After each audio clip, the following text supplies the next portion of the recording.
Let's talk about Nifty price action. From past 4 trading sessions, Nifty is in green. After forming a base at 19,250 level, which was previous swing low, Nifty rallied more than 300 points. And now again, Nifty is at a key level, which is 19,640 level. 19,640 is previous swing high, and there is so much price action as Nifty taken support there multiple times and even faced resistance and fell till 19,250. So for Nifty to test all-time high levels, it is very important that Nifty clearly sustains above 19,640 level. There is no negative domestic updates which might drag Nifty downside, but global data is not looking good. Inflation in US is getting reduced in recent times, but it is still higher than US Federal Reserve target of 2%. Adding to this uncertainty is rising crude oil prices. Crude oil is an important commodity globally. So if crude oil price is increasing means it may increase the inflation, which again in turn will put pressure on US Federal Reserve to control inflation. The only way US Federal Reserve can control inflation is through rising interest rates. If interest rates are rising means it will reduce the liquidity in the system and also increases bond yields. So the money in equity markets will move into safer assets like dollar, US treasury bonds, some things like that, or even gold. But whatever data we may speak, if price is not confirming the data means then there is nothing to worry. If you talk about foreign institutional investors, FI's data, in futures and options, they are kind of neutral. In futures, they bought 269 crore worth, but it is not a huge number, so we can consider it neutral. Whereas in options, they bought calls 2.5 lakh quantity, whereas even the put spot is also same 2.5 lakh quantity. It is exactly equal. Index long, they are at 50-50 range, maybe 51% or 52% long, but at the end of the day, that's 1% is not a huge difference, so we can consider 50-50 in index long. So FIs are neutral on all markets is what the data saying. So I am reminding you again, Nifty is at an important level of 19,640. Now let's talk about option chain range. Option chain range 19,000 to 19,800. Now let's talk about stocks updates. Evelyn, it is a Switzerland based company and they are the world's largest sugar trader.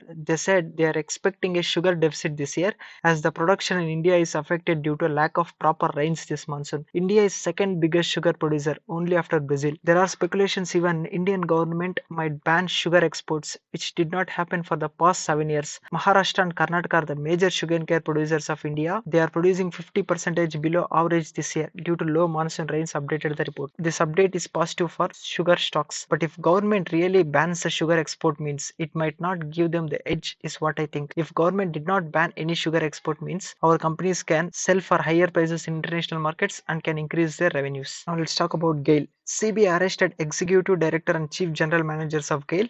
The reason for their arrest is they have received bribery worth 50 lakhs and they favored two pipeline projects of GAIL to a Vadodara based company. Yet the shares of GAIL ended on a positive note because of these updates from Power Ministry that they are asking additional natural gas from GAIL due to higher power demand is a reason for upmove of the share price. Now let's talk about Sirma SGS. Sirma SGS buys 51% stake in Johari Digital Healthcare. The acquisition is worth 230 crores.